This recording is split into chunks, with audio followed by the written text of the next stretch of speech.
Welcome back to another episode of the Wrinkly Brain Podcast. This is a Smooth Brain EDH affiliated podcast where we like to goof, gaff, and talk about the Commander format. I'm your host, Jason, joined today by my co-host, Ethan. Hello. No Cameron today, sorry. Yeah, I know he's the reason everyone listens to us, but we'll hopefully tide you over. Cameron, may he rest in peace wherever he is. He's dead to me. By recipes, we mean just like doing things. Oh yeah, I'll see him after we do this. I'm going to his house to record a video, so he can rest in peace for 3 hours, and I'll harass him later. Don't worry. Yeah, absolutely. Take it easy.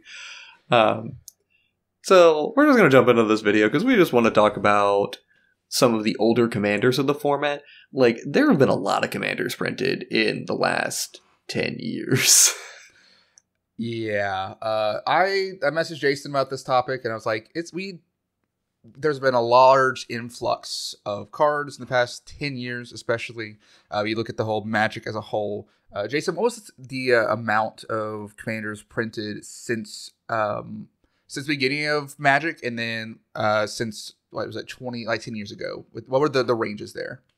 Yeah, I'll provide it in the context of what we're going to be doing today first. So we're going to be looking at the past 10 years of cards. Like, anything here is going to be commanders that were printed at least 10 years ago. So due to arbitrary cutoff point, because I said so, that is going to end up excluding anything from Theros, like original Theros set, and Commander 2013. But anything before then is fair game. But if you want to talk about like how many commanders we're comparing from then versus now, our entire list, which actually it's less than that because I didn't filter out Commander 2013 and Theros when I did this search, but there were 505 commanders that are older, quote unquote, than 10 years. From the date of recording. Yeah, per date of recording. And there are 1,874 commanders in total. So there have been 1,369 commanders printed since 10 years ago. More than 4, I would say. Yeah, that's almost triple the number of commanders printed in a 10-year period versus a 20-year period. But that's what happens when you have a commander format. Yeah. WotC very much focusing on the format, has brought a lot of great things to it, but also the influx of commanders has been a lot. And we can kind of lose sight of those older commanders, the ones that were kind of the backbone of the format those years ago. I ran some numbers, and as of like 4 days ago, so like August 16th when I wrote this up, and the top 100 and in the EDH Rex past 2 years, only 6 commanders out of 100, the top 100, were printed older than 10 years. And 2 of those were Commander 2013, so technically it'd be like 4 out of our ranking here would fit our criteria in the top 100. Yes. And you open up to the top 200, it's a total of 19. And then a number of those also still from Commander 2013. And then a number of those also from Commander 2011. So there's just a lot. You could parse it down and say before WotC started affecting the format, those commanders that were mainstays have kind of almost been forgotten. And that depresses me. And I want to change that. So here we are. This is our elevator pitch to you why you should build these commanders. Absolutely. And there's some explanations as to why some of these older commanders might not have been, they're not that popular anymore. Some of it's power creep, for example. Like, people like new fun cards. Other parts of it is old commanders didn't account for different support. Like, if you wanted to play Knights Typal, you just didn't have the option, really. Like, what are you going to play? Like, Rafika the Many? I think that's like your only option or something like that. Yeah, and it's not really suited for that. It's more so just it has the creature type, and so you're rolling with it. Right. So, good enough to make something happen, but not good enough to be exactly what you need. So it's completely understandable that some of these commanders are going to get lost and forgotten. I was actually looking at the top 6 that we had here. Actually, 3 of them are Typal decks, or pseudo-Typal decks, in Krenko, Kaalia, and Maronar. So goblins, rats, and then angels, demons, and dragons, which it's like mixed Typal, but also you could make that singular Typal. So yeah, you could very well. So So you just things that didn't have support, right? Mm-hmm. It could also just be that, recency bias. Yeah, very much so. As you said, power creep, but in the same way, it's like these are fresh cards. When you get a new product coming out every month, and that kind of draws your attention to it. It is very easy to kind of forget about what was old and they're still powerful, but like, again, you have your I don't know, your Kinriths and your Corvolds and your, I don't know, Hinzi, Toolbox Tori. That's a cool one. But like, again, like last year, and I kind of forgot that card existed until yesterday because it's just so many, but I don't want these older cards to, completely be forgotten. A lot of cool stuff. And again, our elevator pitch to you. So let's talk about some honorable mentions real quick.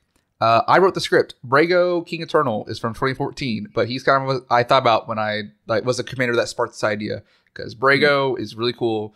He's not the only Blink commander. He's still very popular, but I don't want my Brago boy to get forgotten. Yeah, he barely misses the cutoff point he misses the cutoff point by about a year. Yeah. Since he is only 9 years old, but from the conspiracy set, Brago, like just 4 mana Azorius, hit somebody, flicker all of your non-land permanents. Yeah, so just cool easy stuff. It's so easy, especially with all the unblockable. It has flying itself, so it gives evasion. It's not the only Blink commander. The main one that comes to mind, or the main two, if you're focusing on creatures, is going to be Afara, God the Polis, because you can blink and get the card draw. It's an indestructible enchantment. It's very efficient there. And then Yorion Sky Nomad is the other one. That one was printed in Ikoria, so obviously a few years newer. But you do that on ETB when the creature ETB is a commander. It asks for a different unique play pattern. Whereas Brago is also a combo piece in the command zone. That with Strategic Resonator does go infinite. Technically, if you have the mana from non-land permanents to produce in order to reactivate Strategic Resonator. Yeah. So you can produce infinite mana in the combat phase. Yeah. And also one of the things, talking about one of the other reasons why I think Brago would be a very good commander to talk about if he did meet the criteria, is he's also one of the ones that just gets better the more good ramp that's printed. He is one of the better Jeweled Lotus commanders out there, because just playing him on turn 1 and then playing your whatever thing you would like to blink on turn 2 and getting 2 triggers immediately. Yeah, like just Ichor Wellspring people, or anything that draws a card or gains you a couple life or something. Anything along those lines at 2 mana value is very, very powerful, even though you don't get to keep your Jeweled Lotus. Next honorable mention, because I definitely want to talk about these ones, and honestly, if we didn't exclude this group of commanders, they would have dominated a fair portion of what we would talk about. And it's the 10 Peruns from Return to Ravnica and Gatecrash. We're talking about, Asperia, potentially, Asperia and Lazav are, the worst of those options, but we're talking, Niv Mizzet Draco Genius, we've got... Is it Teysa? No, that Teysa is from Dragon's Maze. No, we had Teysa. Rakdos, Lord of Riots. Rakdos, Lord of Riots. We've got a lot of different options with those Grand Arbiter, Augustine the Fourth, I believe, is also on that list. No, Gabby's not on this one. Gabby's older. Nope. I'm but dumb. I was not playing that time. No, Grand Arbiter's not right. Tristani was one of those. Tristani's one of them. Aurelia the War Leader's one of them. Oh yeah. There's a lot of really good ones in here. Some of them are kind of misses, like Ghost Council of Orzhova, or it's Obstinate Ghost Council. That's what this one is. So they're not the best commanders, not all of them, but that group was clearly designed for commander. And the Maze Runners, similarly, like Rurik Thar and Teysa. Right, they were much more geared towards Commander as a format, so they're very interesting designs, but they're things that we don't really want to talk about today. They're not old enough. They're not hipster enough for us. All right. Yep. Speaking of hipster, our arbitrary cutoff point of Theros, due to 10 years from date of recording and not just the year. Theros gods, very powerful. Bye-bye. We don't want to talk about you. You have your time to shine like every other video. Yeah.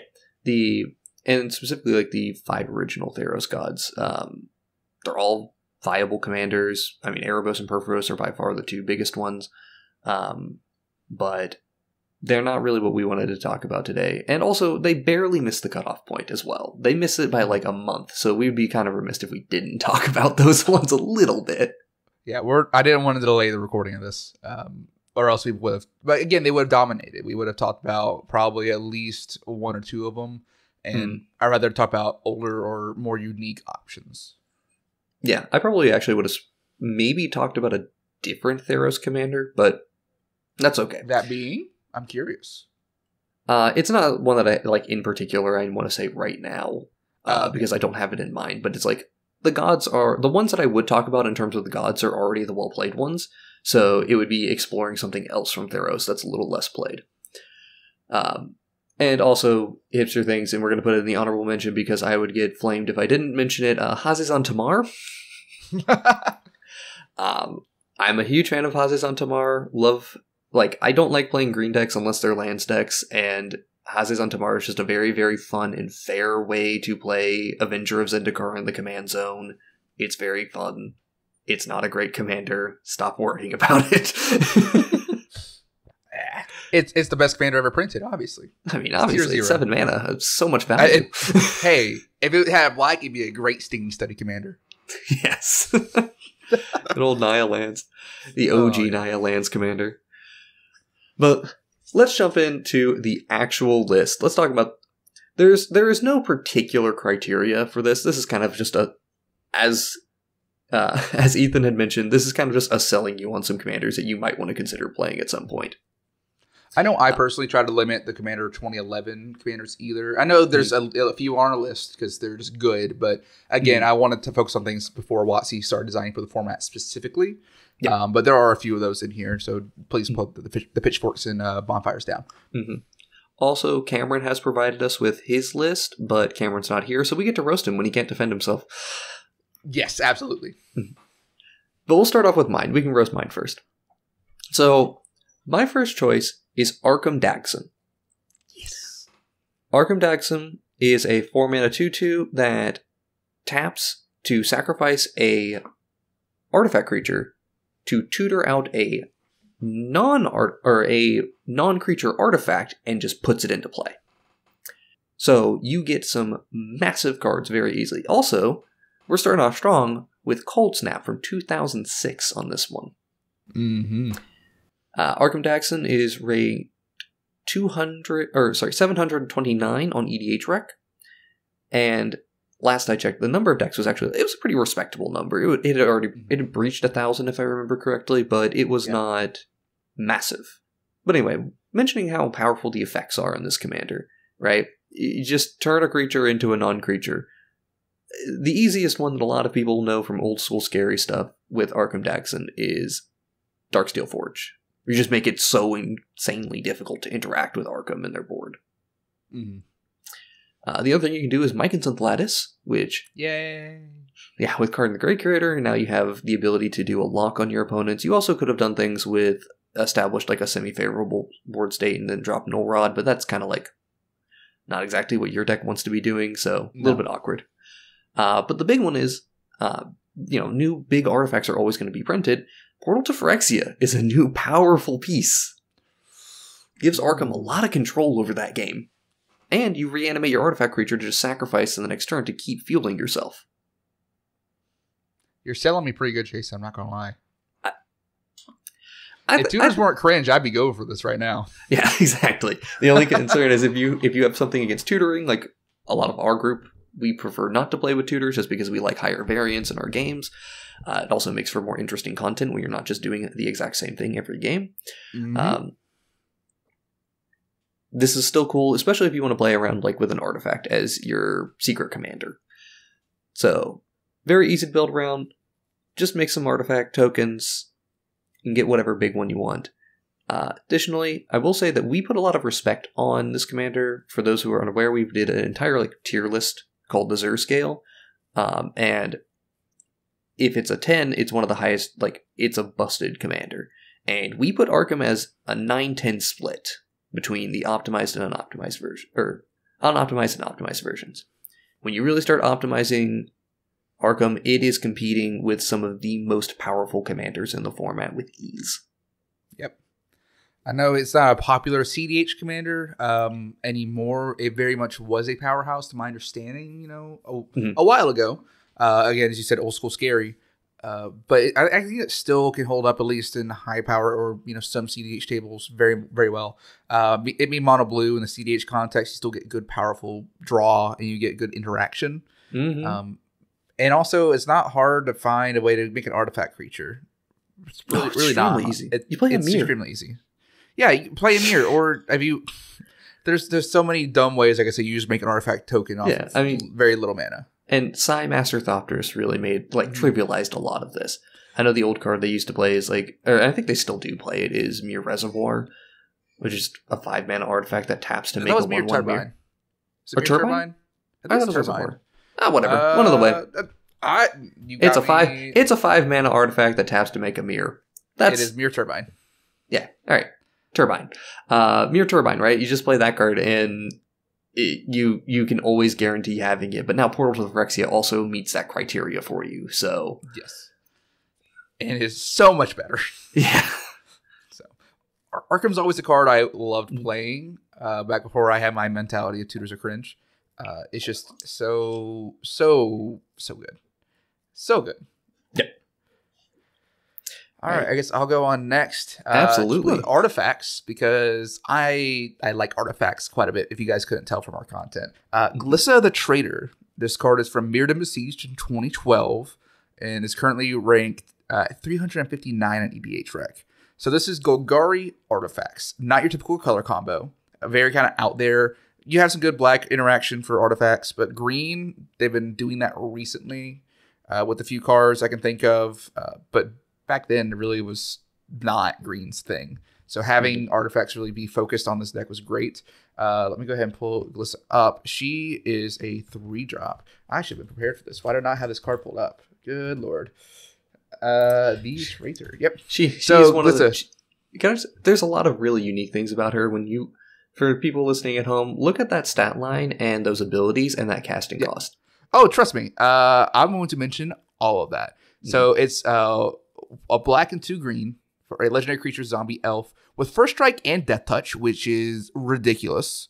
3/3. Whenever a creature an opponent controls is put into a graveyard from the battlefield, you return target artifact card from your graveyard to your hand. So it does play on... It's very well balanced, I feel like, with the color combination, right?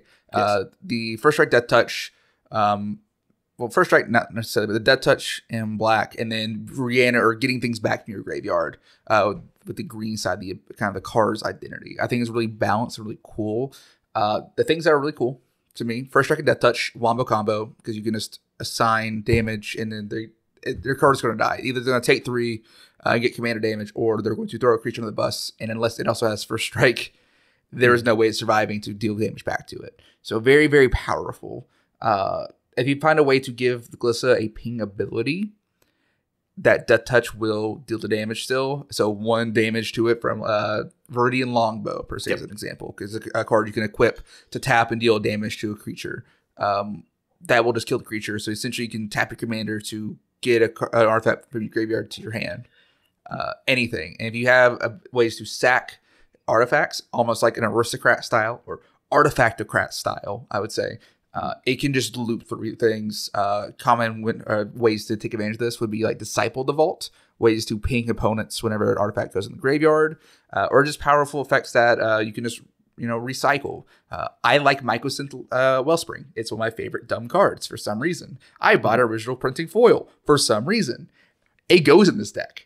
And I like it. Yeah, a random 2-mana artifact that when it enters or dies, it goes and searches a basic land to your hand. Yeah, simple. It's fine. It was in the Brea precon back in the day, and I just loved it ever since. Yeah. And if you think about Golgari very much has effects to fill their graveyard, and so you get to almost use your graveyard as an extension of your hand really well with this deck, just from your commander. And note that Glissa doesn't have to deal the damage to the creature for them to get the artifact back. A board wipe would see all the creatures die, and you would get all those cards back. That's my understanding, correct? Yep. Yeah, so if your Kalista is on the field and someone casts a Damnation per se to wipe all the creatures off the board, there's 10 other creatures, you get 10 artifacts back and just refill your hand. Yeah, which is why one of the cool things about Glissa is she was one of the best artifact creature decks for an extremely long time. Just because if your creatures were dying, okay, that's fine, I'll get them back. I can sacrifice my creatures to kill my opponent's creatures and then immediately get my thing back. It was pretty cool to see like all the ways it would just loop an Ornithopter. Like, it would just use Ornithopter to get around all these cost specs. Oh, that is amazing. Mm-hmm. I love that.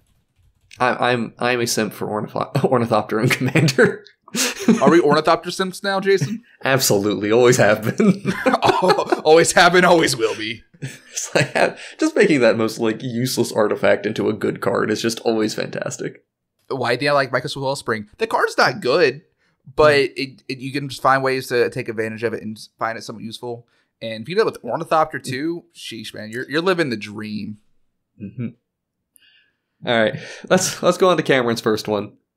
So, Cameron, in his infinite Abzan ways, has selected Carador Ghost Chieftain. If I remember correctly, because I don't have the cards in front of me. I'm just remembering these stat lines and things off the top of my head. I have it pulled up. You can. All right, quiz time. I'm going to do it. Quiz time. Let's go.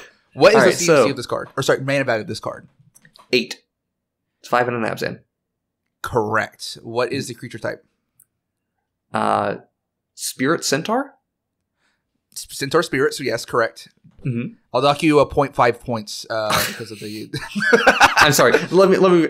Legendary creatures. Thank you. What's the stat line? Power toughness? 3/4. Okay, and what does it do? Why is this card even good for 8 mana 3/4? Other than Stinging Study. Stinging Study does not count in this case. Honestly, this is a Stinging Study deck. Yeah, you can have that. Yeah! I mean, you can just play the Aristocrat stuff that it wants to play as well, but anyway. Carador reduces its generic mana costs by 1 for each creature in your graveyard. And during your turn, you may cast a single creature from your graveyard. Still gotta pay the cost. Yes. But, load up your graveyard with creatures, cast one of them every turn, graveyard toolbox. Yes. Question off the bat. If you cast your creature from the graveyard, and then you blink Carador, it comes back as a new permanent, it still checks and see you cast the one creature from your graveyard. Is that correct? Or is that incorrect? Now I need to see the actual wording to double check that. Once during each of your turns, you may cast a creature spell from your graveyard.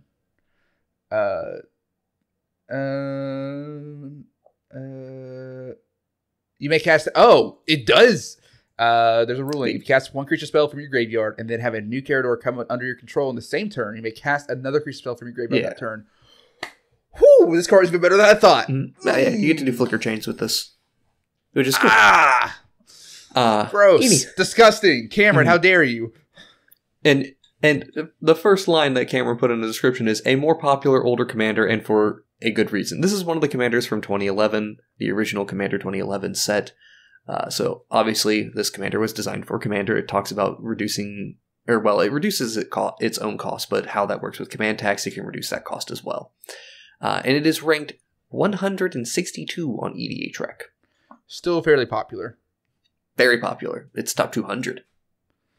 Which is a lot to say, considering there's how many commanders now? What was the number again? 1,872. 872. Yes, thank you. Yeah. To be in the upper 10% of commanders, despite being so old, is very telling of how good this commander is. And I agree. Like, this is a cool commander. I really like Carador. Slight bonk, a little too popular, but I'll deserve my own bonk later. I will go harass him later. I know where he lives. I live inside his walls, obviously.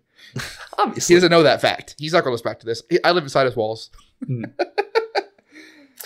Yeah, and Cameron's made a few points here. Like, it still remains one of the best Reanimator commanders. True. Like, if you want to play Abzan Reanimator, this is one of your best options. I don't think you have, like, 2 other options you can play, like Netheroi and Kethis, but they have very different things that they're asking for, whereas this one just wants to play Reanimator. It is the most basic, simple. You want to play Reanimator, you can play Reanimator. No frills about it. Once it gets going and it has enough creatures, it's very hard to stop.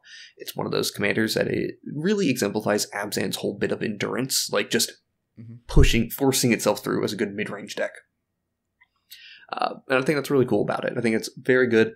And it also just gets new, bigger, and better cards to play. Cameron wants us to call out specifically Lord of the Forsaken, which is a way to make it so that you can pay life to cast spells from your graveyard. I forgot about that one. Yeah, it's like 6 mana, 6/6 demon. Sheesh. Yeah. Oh, gross. Absolutely. Yeah, it can be built in a combo way. It can be built in an aristocrat's way. He mentions Protean Hulk. However, I will also point out that back in the day when Karador was played in CEDH, it's a fringe deck that shows up. The specific combo it went for was actually not Protean Hulk, because Protean Hulk was still banned when that was the thing. It would probably be doing Protean Hulk. It actually uses Boonweaver Giant combos, which Boonweaver Giant's a very odd card. It's like a 7 mana 6/7 giant that enters the battlefield. You can return either an artifact or an aura from your graveyard or your hand and put it onto it, or tutors it out. One of the two. It's able to do that. You're trying to loop Pattern of Rebirth, which is a 4 mana enchantment that whenever the enchanted creature dies, you go and search for a creature, put it into play, and you're going to start looping through your deck very quickly and pulling out all of your creatures by utilizing the Boonweaver Giant to keep getting back the Pattern of Rebirth, sacrificing the Boonweaver Giant to go get another thing to reanimate it, and blah, blah, blah, blah, blah, blah, blah. It's an interesting combo. Very cool how it functions. Mm-hmm. All right. I think we're good on Karador. Let's move on to my next one, and I think this is, I believe, the oldest commander we're going to talk about today. Yes. 1 second. Yes. No. What year did Legends come out? Oh, 94. We do have an older one. I did BDEU. I'm sorry. Damn. I was close. All right. Well, anyway, so it's not from Legends, just to let you know. So this is a commander that has a lot of different pronunciations of the name. I'm going to try to say more of the common ones. Meriki Rebirret, Mariek Rebirret, however you'd like to pronounce it. It is a 3 mana Esper commander that you can choose not to untap during your upkeep, and you can tap to gain control of an opponent's creature. Whenever Mariek becomes untapped, you destroy that creature. You destroy the creature that you took control of. That sounds miserable, Jason. Why would you bring this up on this podcast? Because, as I said, boy, is it fucking oppressive, but is it fun to play? Yeah. That's been one I've strayed away from in the past, because it sounds like it could be miserable to play against, and I was in a spot where I was really caring about the play experience of other players more than my own. I need to try it just to put the fear of God back in people. So, yeah, absolutely. She's an Esper commander. That's cool. She's from Ice Age, so 1995. Her rating is 568 on EDHREC, and she had when I did this, she had exactly 1,400 decks on EDHREC, just on the dot.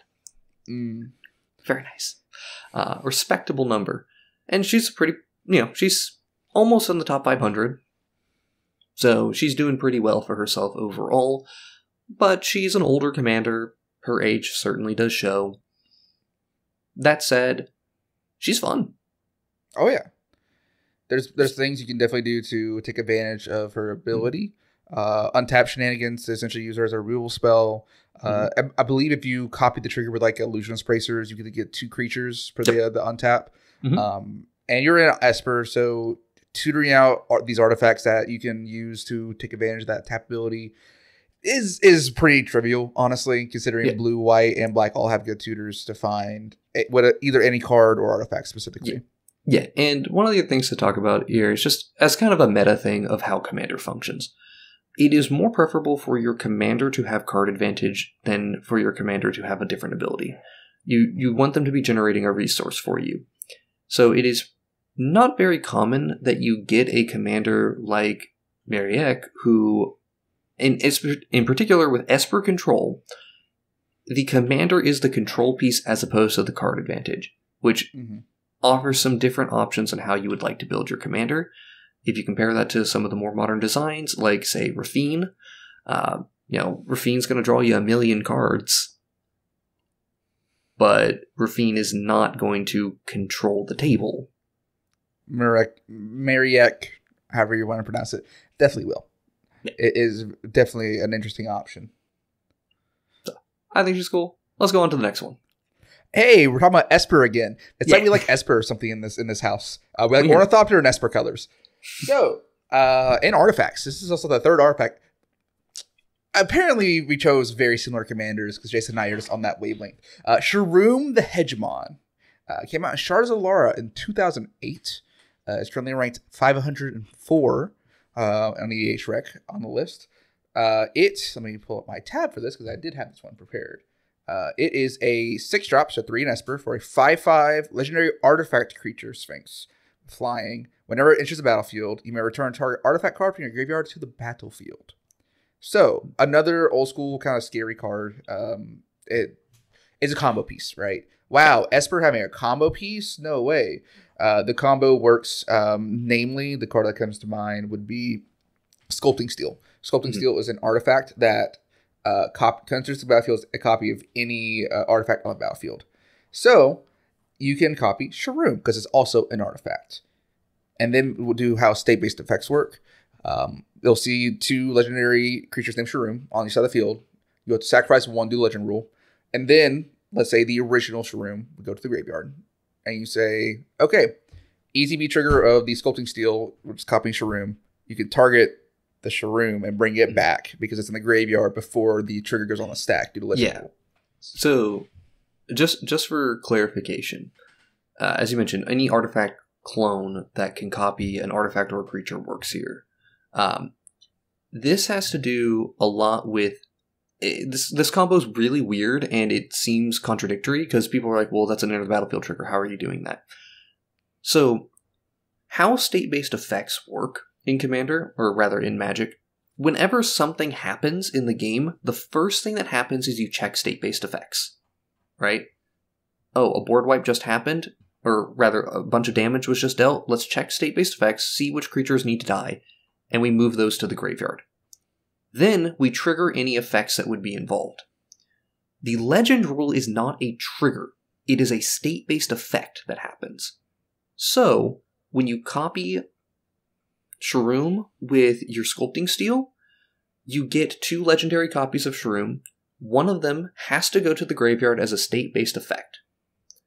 Then, you will get the Enter the Battlefield trigger from the Sharuum entering the battlefield, which can then target whichever of the 2 artifacts you just put into your graveyard, either the Sharuum or the copy Sculpting Steel, yeah, whatever. Right.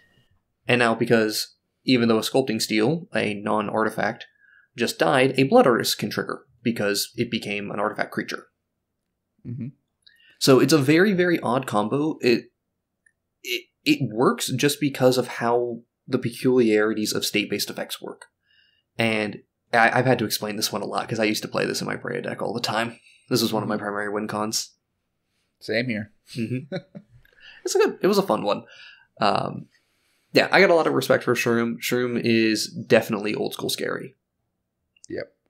I mean, there's a lot of good support for it, especially you get an Entomb is very easy to get a card into your graveyard ahead of time. You essentially can get set up to where you cast your room and you just win the game if it resolves.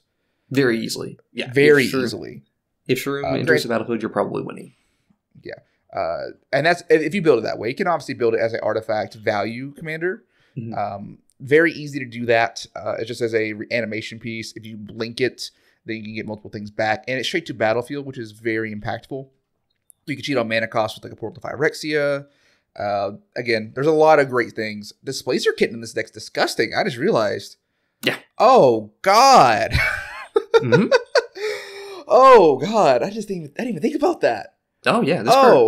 This card has gotten better over the years. It's just that other things have gotten even more better than it. More better, yeah. Or betterer. More betterer. I'm the so there's a lot of cool stuff. Oh, I hope there's no lit teachers listening to our podcast right now. They probably slamming their head to the keyboard. I'm just waiting for that one guy who's listening to our podcast like, I'm learning English. This is going to be the best part of my day. So yeah, no, there's a lot of cool stuff. Also, Bitter Ordeal is a card you can play in Shroom, and it's actually playable. Yes. It's a card that it's a 3-drop sorcery with Gravestorm, which is like Storm, but you copy it for each permanent put into a graveyard this turn. So you can infinitely put things in your graveyard, each creatures or permanents, with this Shroom combo, and then you can cast a Bitter Ordeal. And the effect the card does is search target player's library for a card and remove it from the game. Then they shuffle their library. So essentially, you can exile everyone's libraries with a storm card. Sorry, a Gravestorm card. Yeah, it gets to do. It's a very unique take on the lobotomy effect, as they're so affectionately called. And that's a unique one in particular with Gravestorm. Like Gravestorm has only ever been printed on that one card, if I remember correctly. So. And I assume it will never be printed ever again. Yeah, given the state of Storm on the Storm scale. Like, why did they print that in the first place? Hey, don't worry about it. All right, that's cool. I shan't. We're not going to worry about it. Okay, moving on. I believe Cameron's next card is up. Is that correct? Yes. Wow, it's a very other Cameron card. It's a Naya card. I'm going to take this one. That's not Naya. It's just Lesnia. Not Celestia. I need my coffee in the afternoon, apparently. Sheesh. It's 2 p.m. Hey, get the coffee. To be fair, I was up way too late playing Stardew Valley last night. That's on me. Understandable. So, Captain Sisay. This is the older Sisay from Invasion Block from 2000. Rank 621 at DH Rec. This is not the 5-color one from Modern Horizons. This is the old school one. The old border and everything.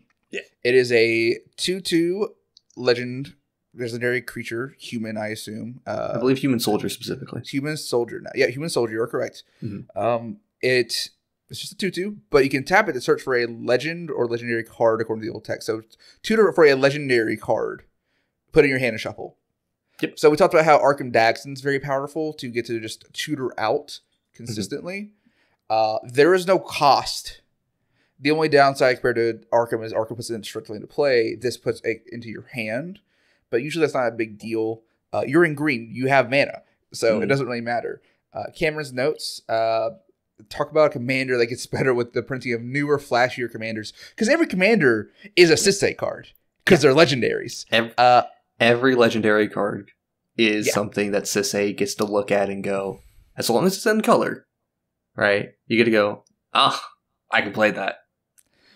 Port of Phyrexia is a legendary artifact, correct? Nope. Yeah. You can play Port of Phyrexia. I believe so. This deck's busted. Actually, might be wrong on that one, but actually, it's still very, very good. And even some of the support cards are getting better. Like, you wouldn't think about it, but you can get lands. So if you need a, let's just say, Yavimaya Cradle of Growth, because you're running a combo that involves using forests, and you need to untap your Gaia's Cradle. Gaia's Cradle is the one I would think of. That or Boseiju, Boseiju, whatever the full name of that card is. I forget what it is. Boseiju Who Endures. That's the one. Thank you. So those are all legendary lands. Namely, Cameron wrote here, and I have to quote this, the One Ring XD. Because we're 2008 roaring it up now. 2000 roaring it up. So yeah, you can tutor the One Ring with this card. That's already pretty good, right? Yes. Wait, you can tutor the One Ring with Arkham Dagson. Why have we not mentioned that? It's fine. It's fine. It's fine, yeah. The One Ring's obviously a very good card if y'all haven't heard about it. So it draws many cards and protects you very well. It does all of those things. Legendary sorceries. They started doing that with Dominaria block in 2018, I believe. Yeah. And they've printed not a whole lot of those, but they are still tutorable. Very powerful. Their Planeswalkers are all legendary ever since the rules changed a few years back as well. They're legendary Planeswalkers. So, tutor out anything you want. You can tutor out a board wipe with like the Wandering Emperor.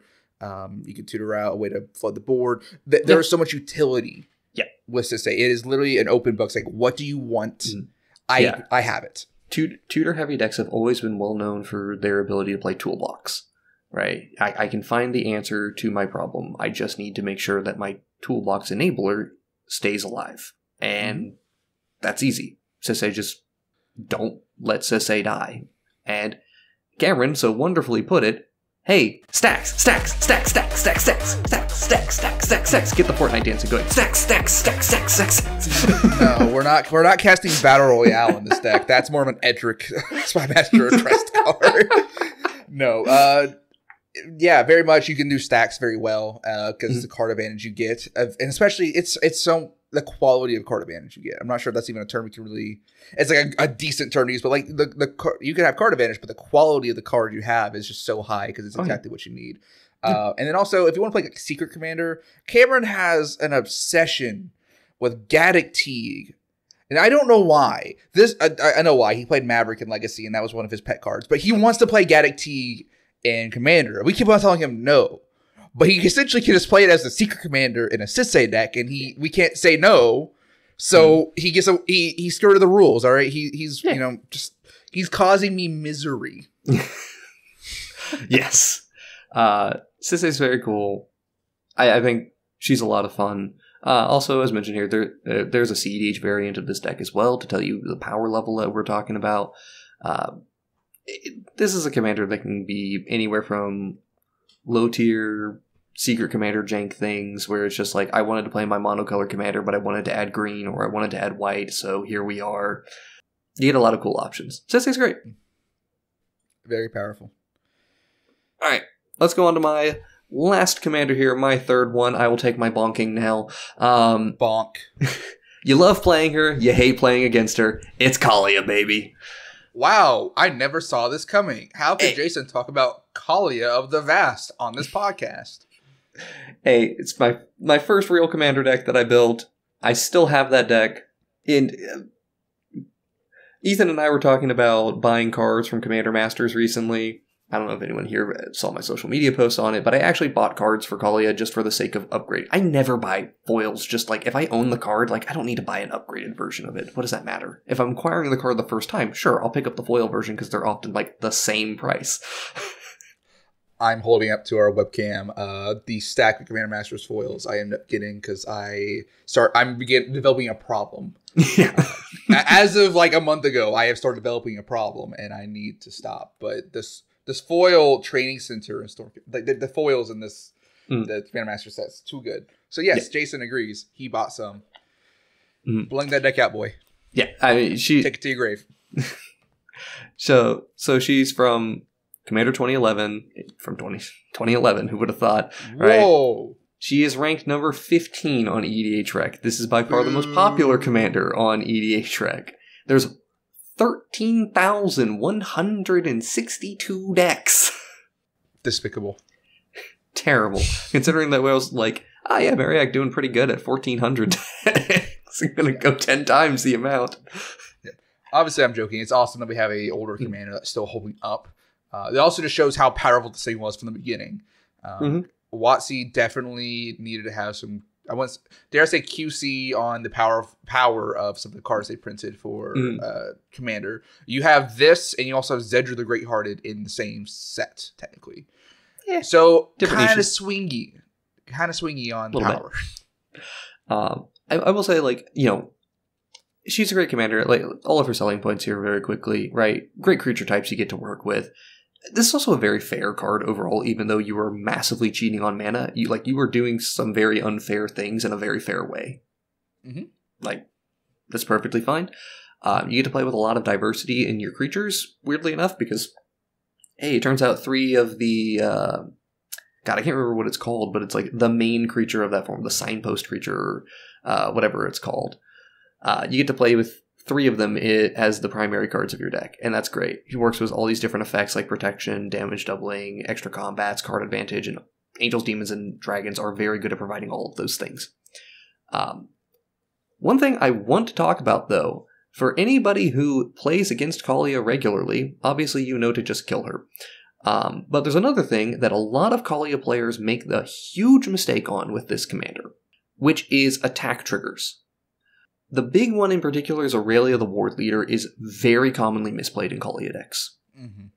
So, whenever you have a card like Aurelia that says whenever Aurelia attacks, that is shorthand for when this card is declared as an attacker to create the trigger.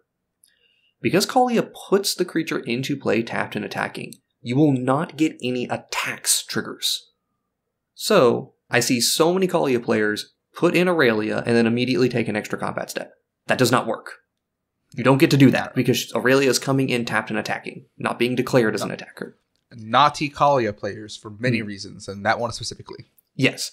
Similarly, though, because this is primarily a detriment to you, but there's a couple of cards that really benefit from this. Namely, Master of Cruelties. Boo! Yeah. Master of Cruelties. Master of Cruelties, big ol' 5-mana commander 5-mana card that can only attack alone, has first strike and death touch, and whenever it attacks but isn't blocked, you set the defending player's life total to 1. And it's not going to assign any combat damage. So Master of Cruelties can't kill a player, which is cool, but it can put him to 1. Cool, fun design, right? It's really cool. Also, screw this card. Yeah. So, Kaalia gets around the restrictions on this card by 2 different ways. 1, puts the creature into play tapped and attacking, which gets around the can only be declared as an attacker alone. So, that's the first way you're doing it. You get to have that creature coming in, tapped and attacking, along with Kaalia still. But additionally, the setting a player's life total to 1 ability is also misunderstood in that deck. Players see whenever Master of Cruelties attacks a player and isn't blocked, it seems like that's a declare attack trigger, right? So you wouldn't get it. It's after declare blockers has been once Correct. You're past like the weird step in the declare blockers phase. Yes. Even though it's wordier, the effective reading of that is whenever an opponent chooses not to block Masters of Cruelties, it deals no combat damage and sets the opponent's life to 1. Because Kaalia is still attacking, and because of first strike damage, Master of Cruelties is going to... Actually, technically it's a declared blockers step thing anyway, but Master of Cruelties goes ahead and just says, cool, I'll set your life total to 1. Kaalia, you deal 2 damage. And that's a one-shot kill on somebody. Dead. Mm-hmm. Very powerful thing. You can do high and low power level versions of Kaalia. It's great. Also, one other thing for getting around the detriment side of things. If you ever have an attack trigger that is a detriment to you, there was a period where I was playing Rakdos the Defiler in my deck for a while because, oof. 6 mana 7. Do? This is the original Rakdos. 6 mana 7/6. Whenever it attacks, sacrifice half of your non-demon permanents. Whenever it deals combat damage to a player, that player sacrifices half of their non-demon permanents. I'm not attacking. I didn't declare it as an attacker. So I'm just going to get half of your permanents. Ouchies. Yeah, me no oof. Like that. Be oof. Oof energy set to collector.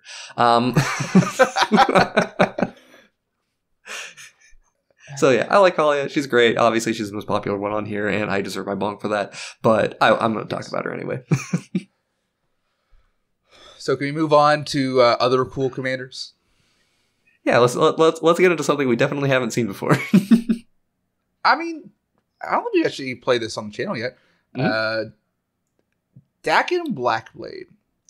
Some of you might know of Dakin from the Modern Horizons Planeswalker version. This is the original creature card from Legends from 1994. This is the oldest card we have on our list. Mm-hmm. So, Dakin Blackblade is a 6-drop, so 2 colorless, a white, 2 blue, and a black for a legendary creature human warrior whose power and toughness are equal to the number of lands you control.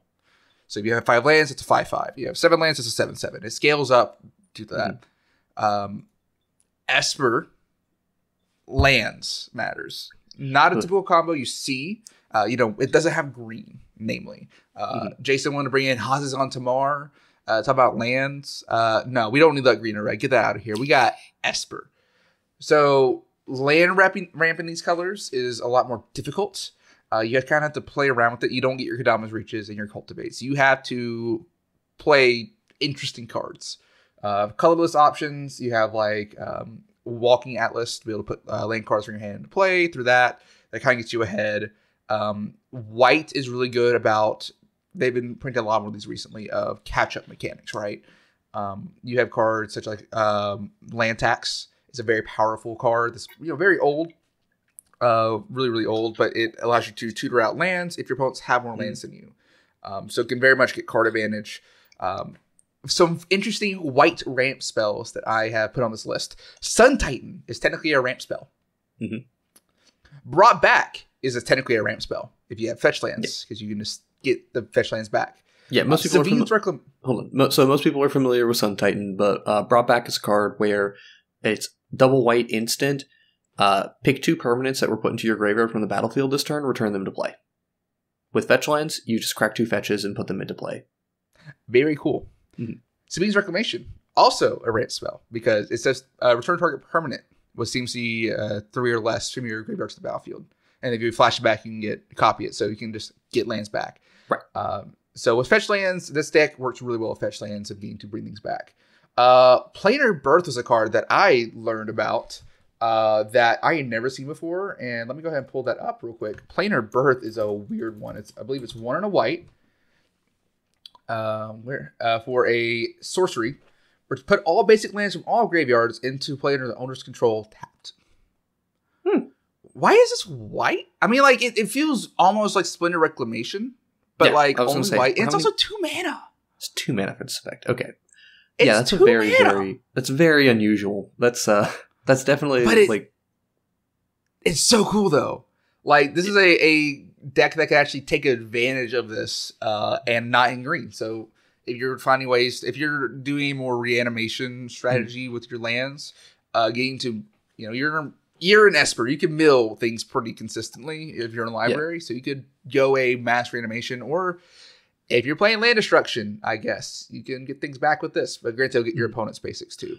Yeah, I'll say this is a card that would not fit into the normal design scheme currently. This is definitely something that is more of a old card design, and I have a good feeling that the reason they designed this was so that white could have an answer to Armageddon, and also a way to turn Armageddon into a one-sided effect if you were playing a slower deck. Because Tormod's Crypt has been around since the original. Mm-hmm. So this is a card from Urza's Saga. I'm not sure what was going on in Standard or around that time, Magic history-wise. So if you have any insight on that, I'd be interested to hear it. Honestly, anything that was going on with Urza Saga was immediately thrown out the window when they printed Tolarian Academy, so... Yeah, you're right. This card didn't matter. This is a rare, man. And rare in the same set as... Yeah, no. So, it's just an interesting card. It's really cool. Other cards that have really been printed recently. Deep Gnome Terramancer helps kind of catch up on that a little bit, too. Keeper of the Accord, again, another catch-up mechanic.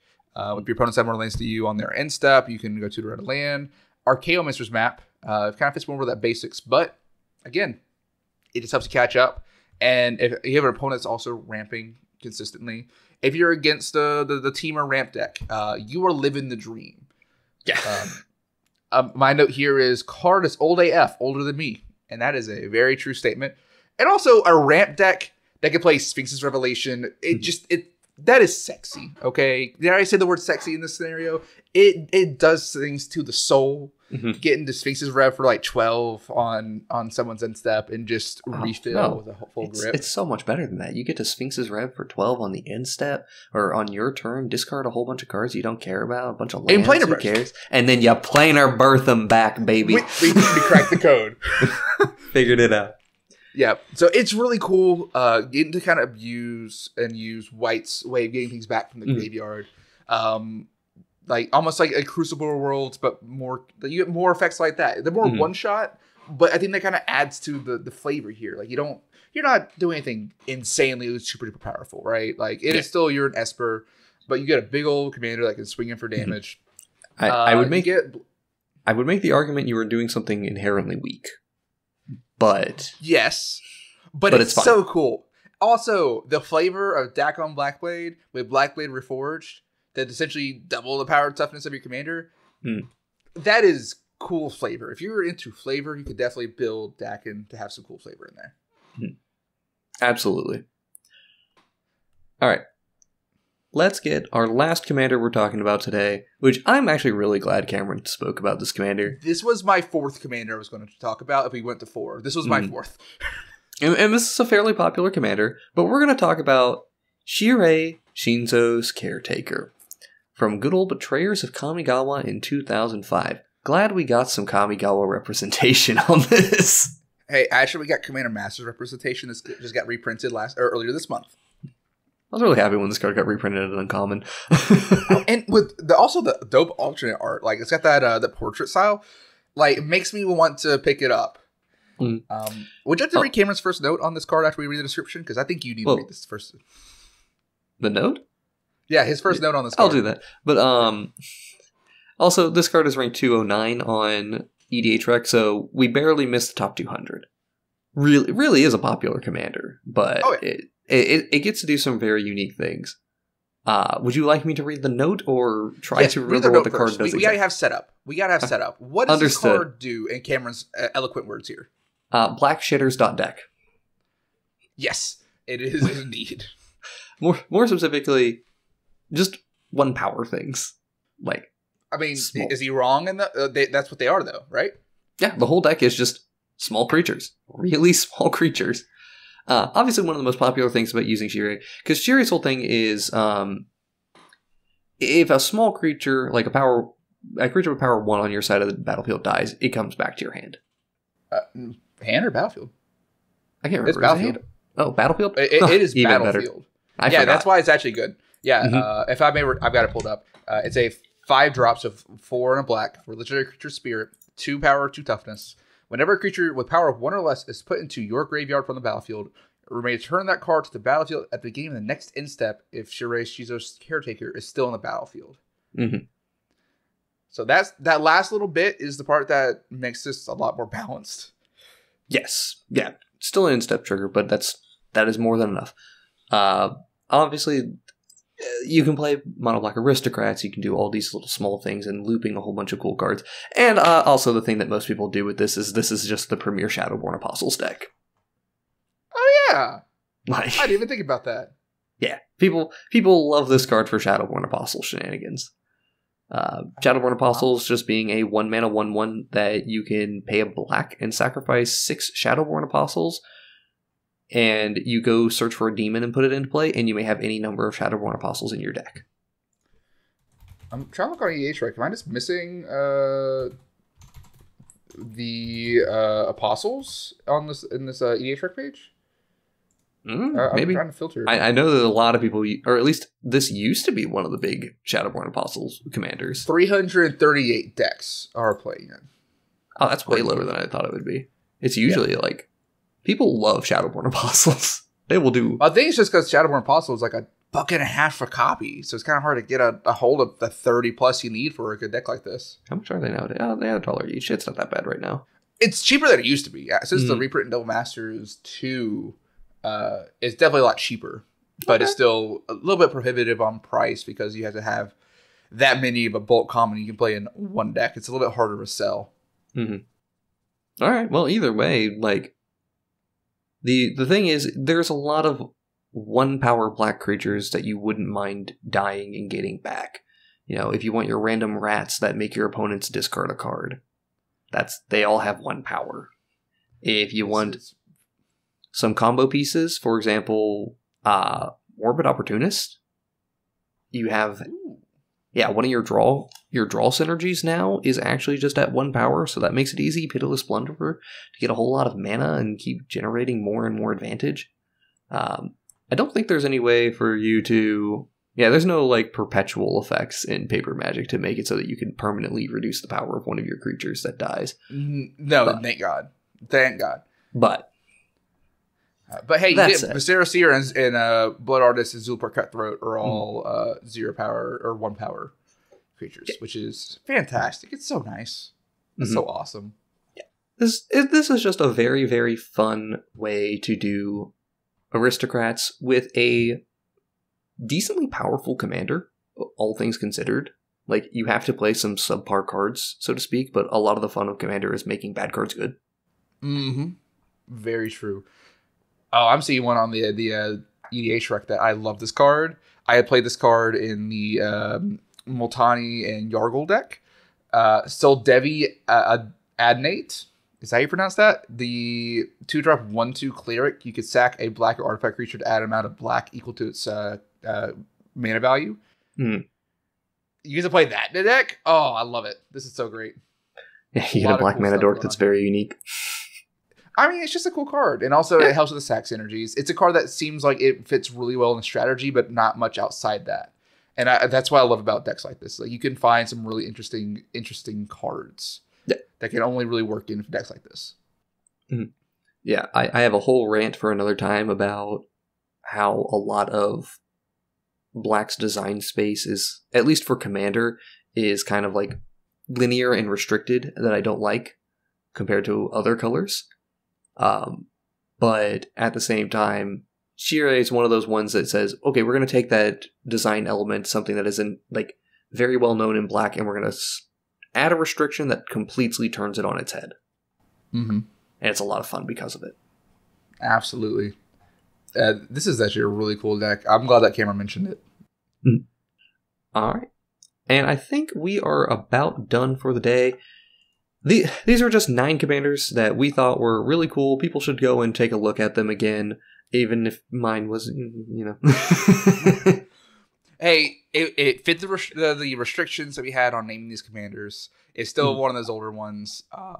Just because it's popular doesn't mean it's not good. I did take off Edric, Spymaster Tresk, because it was also in Commander 2011. Mm-hmm. But that's also another really cool one with some unique stuff. Yeah. There's so many cool commanders from back then. Like, some of them are a little bit missed, but also so are a lot of commanders nowadays, right? Not every legendary creature is a good commander. Hey, I will say that I genuinely appreciate that a lot of the old commander designs did not put card advantage on the commanders. Mm-hmm. They gave you something else to work with and said, find a way to get your card advantage. As opposed to just saying, yeah, play whatever you want, here's the card advantage engine in the command zone to make it happen. Not everything was a Tim Necrom situation, right? Yeah, not everything was Tim Necrom. Alright, so with that, thank you all very much for watching another episode of the Wrinkly Brain Podcast. If you'd like to see edited gameplay videos, make sure to check out our main channel, Smooth Brain EDH. We upload every Saturday. We also have been trying out some shorter introductions and new thumbnails, so let us know what you think about those when you check it out. Don't forget to like, comment, subscribe. Let us know what you're thinking. And if you'd like to talk to us directly, feel free to join our Patreon, or to join our Discord. And if you're interested in supporting us financially, check out the Patreon. All links are directly in the description or in our link tree. This has been Jason and Ethan, no camera today. Y'all have a great day.